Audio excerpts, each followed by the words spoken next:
Fala, povos e povas, canal Dane-se no ar, trazendo para você sempre o melhor conteúdo do seu YouTube.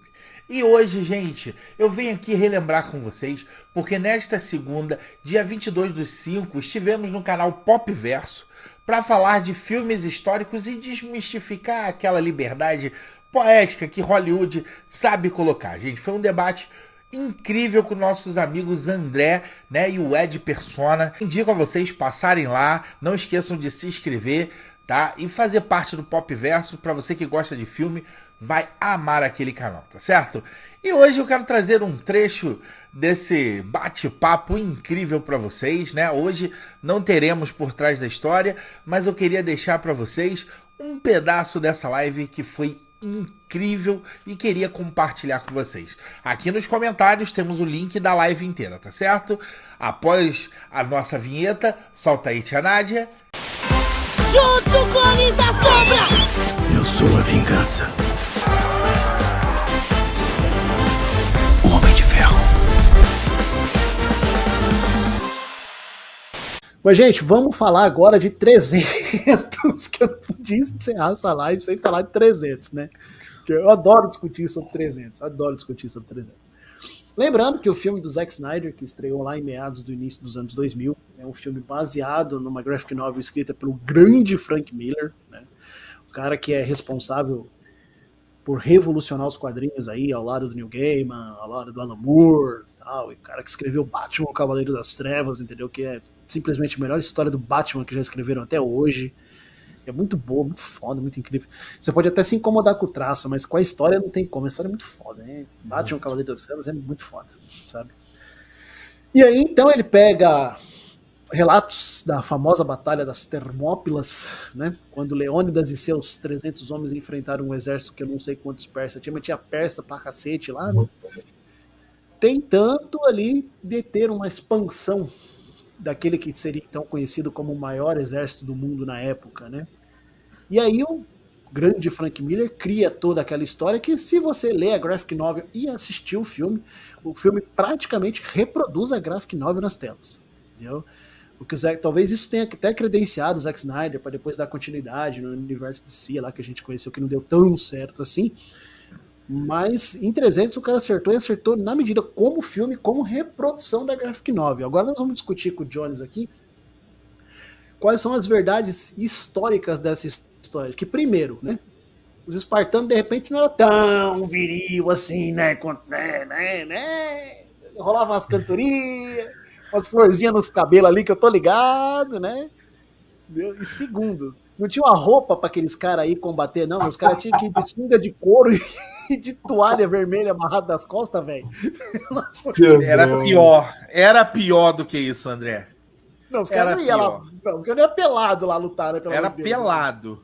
Ah, não, geralmente, não. Então vai de sunga mesmo que tá bom, velho. Não. Geralmente a roupa de um ópita era muito menos. Eram as caneleiras, né? A parte do punho e o peitoral. E algumas vezes, quando tinha dinheiro, o elmo, que era muito caro. A parte de baixo, por isso que eles dizem que tem aquele tipo um saiotezinho tapando, nem isso tinha. Tá? Não tinha. Não cara ia de piroco tapa mesmo, né? Eu já ia cabreiro. Uma batalha dessa já ia cabreirão, velho. Rapaz. Agora, porra, dá pra ficar de costa, né, velho?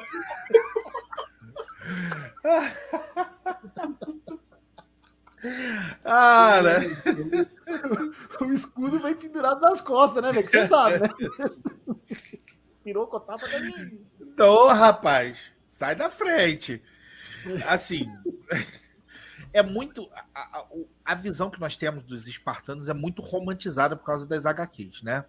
E o filme, ele coroa isso, é testosterona vazando. Os espartanos são. A fama dos espartanos era de quase invencíveis mesmo. Até porque, como o filme diz, espartano não trabalha. Eles escravizavam os povos da região do Peloponeso, que eles chamavam de ilotas. Os ilotas é que plantavam, colhiam e abasteciam os espartanos. O treinamento do espartano começava aos 9 anos no campo militar. E ele ficava geralmente até os 16 anos, onde ele completava. Ele geralmente era incentivado a roubar quem para ser tático. Completar, né? Isso. E no final do treinamento, a formatura dele, ele tinha que ir lá no meio da cidade, pegar um ilota e assassinar na frente da família, né? Realmente, os espartanos tinham essa questão de perfeição, né? Se você tivesse algum tipo de traço defeituoso, você era entregue na montanha dos deuses, né? Porque você não podia fazer parte de um exército. Só que aquele negócio do Gerard Butler, todo musculosão, eles estavam mais para espartalhões, não os gordinhos. Mas eram pessoas normais. Não era aquele. Cara, tem músculo até no olho, os caras. Os caras seguram a espada com a orelha. Entende? Mais ou menos. É muito romantizado. E aí a fatídica Batalha das Termópilas. Termópilas que são conhecidos como os Portões de Fogo, que era a principal entrada do porto grego, né? Enquanto os atenienses lutavam lá no mar, se vocês repararem, quando os espartanos eles chutam os persas, que tem os navios deles afundando, ali está acontecendo uma batalha muito importante chamada Batalha de Salamínia, onde os atenienses, que era a marinha perfeita da época, derrotaram, esmagaram a marinha persa. Porém, tem que lembrar o seguinte, os espartanos eles não lutaram sozinhos. Dizem que eles tinham um número de reforços de outras cidades-estados de 4 a 8 mil outros soldados. Porém, nessa mesma batalha. Não tinha só 300 espartanos. Não tinha. Isso é um mito. Tá? Tinha ali uns de 4 a 8 mil outros guerreiros. O filme até brinca com isso, né? Que eles perguntam, né, que os outros soldados falam, vocês só trouxeram 300? Aí ele pergunta, qual é a sua profissão? Espartano, qual é a sua profissão? Sim.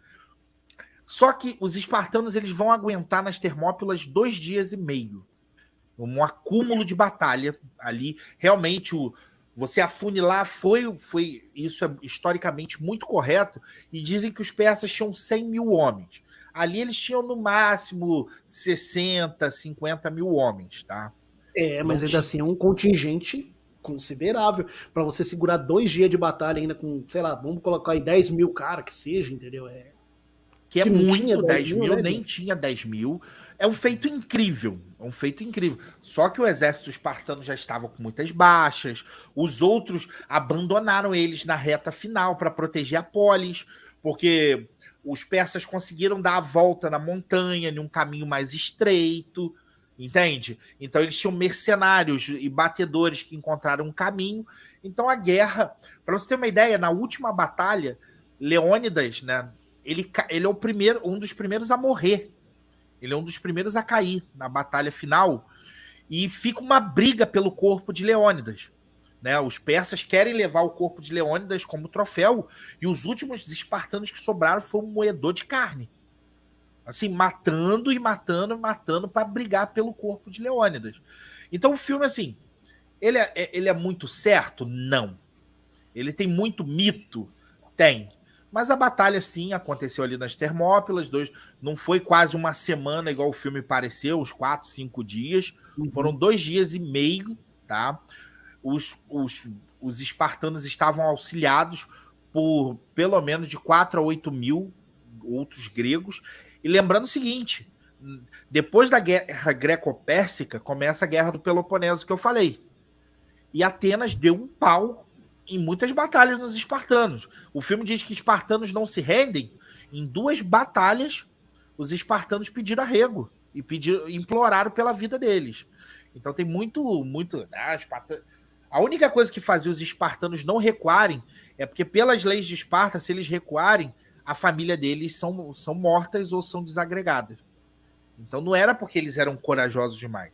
É porque tinha uma lei em Esparta que, se você for um cara desertor, o bicho vai pegar pra tua família aqui. Então tem muito romance. Arregou deu ruim pra família. Não pra ele, mas pra família dele vai dar. Então, não é de todo assim um filme historicamente descartável, né? Não. Até porque a história é muito simples. Sim, é uma invasão, né? Mas quem lutou, quem ajudou... E a gente tem que lembrar que o rei de Esparta, ele é só um general, ele é um líder militar. Você tem a Gerúsia, que é um grupo, né, de anciãos, e você tem os Éforos ainda, O rei de Esparta, ele é só um general. Por isso que ele conseguiu levar ainda os 300 melhores, porque ele era um cara que tinha uma influência no meio do exército. Mas o filme deixa isso muito claro. Os éforos não mandaram o reforço que Leônidas precisava para a guerra, porque ele não decidia sozinho. Ali mostra realmente que o poder do rei em Esparta era limitado. E uma coisa que o filme não conta: Esparta tinha sempre 2 reis. Era chamado de diarquia. Por quê? Porque na história de Esparta eram 2 famílias muito poderosas.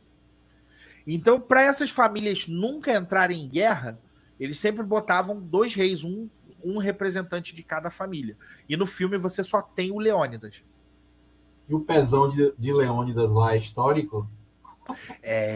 Historicamente, o mensageiro ele tinha responsabilidade pelo que ele levava. Isso era muito grego, né? O mensageiro era um cara importante. E em Esparta, então, isso tinha um peso muito, muito grande. Aquele fosso espartano não era um poço daquele tamanho, não. Primeiro, eles mataram e depois jogaram os caras ali dentro, historicamente falando. Não era aquele negócio bizarro. E legal é que, assim, o filme foi um sucesso absurdo, né? Eu lembro que na época eu fiquei pirado quando assisti. A estética do filme, pra época, assim, eu me lembro, assim, pelo que eu assistia, era uma coisa bem singular, né? Bem diferente. Uhum. As próprias técnicas que hoje são saturadas de Zack Snyder, naquela época era...